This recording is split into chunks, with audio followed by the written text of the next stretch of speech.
Ito na, pinakahihintay nating another day, another bike ride. Put our shades on. And pakakawala na nga natin si MTB para marating natin ang mga lugar. Siyempre sasabayan tayo ng Youngstana. Yeah. Bago lumabas maaroma.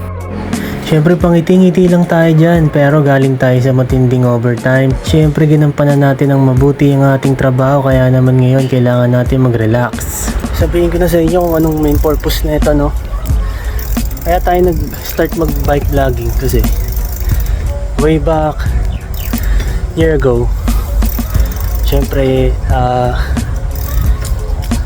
yung mga naging trabaho natin, night shift, so nagkaroon ng mga imbalance sa pagkain, sa tulog, sa mga inumin.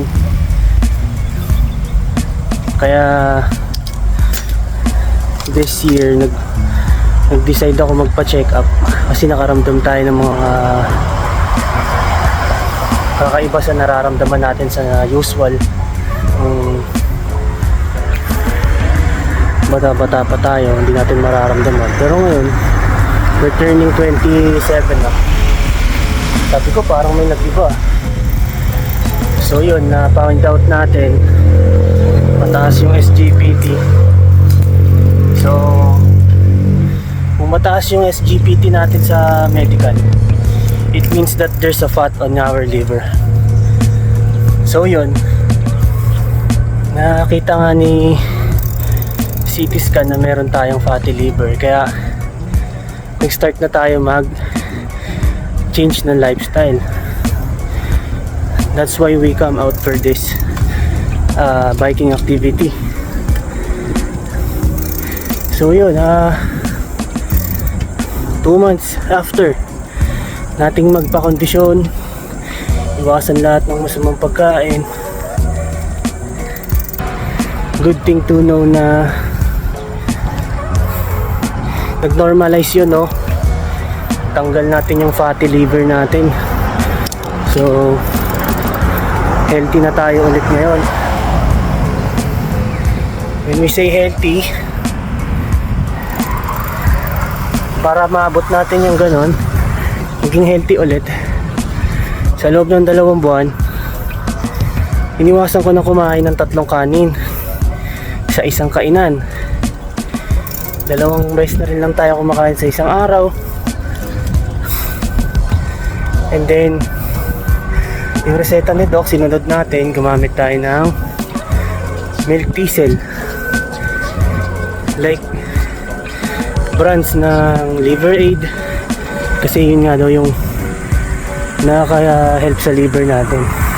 And also the traditional Chinese medicine, nag-try din tayo nun, yung honey lemon na merong turmeric, tapos lalagyan ng konting paminta. Yun, nag-work.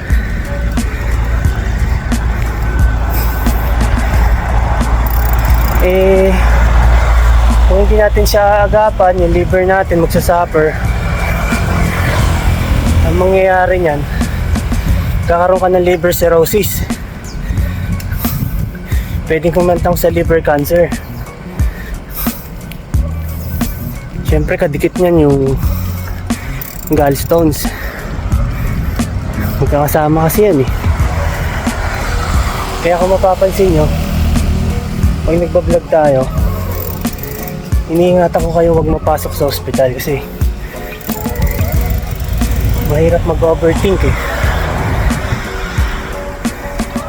Sa bayarin, sa future. Kaya yun guys, sasabi ko sa inyo,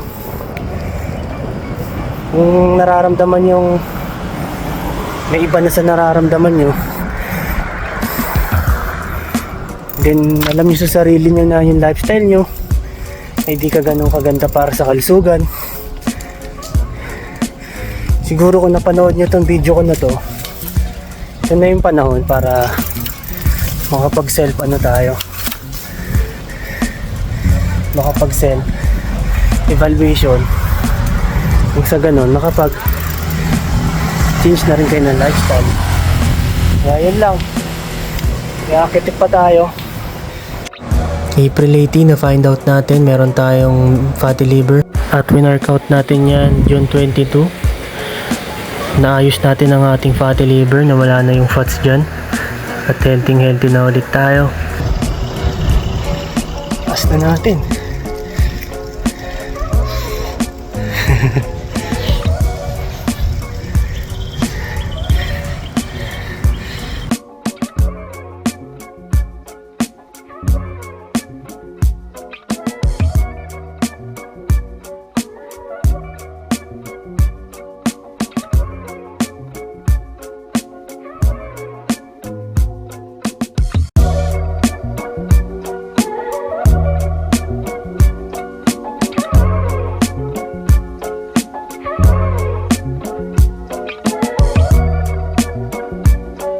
Food trip tayo ng konti.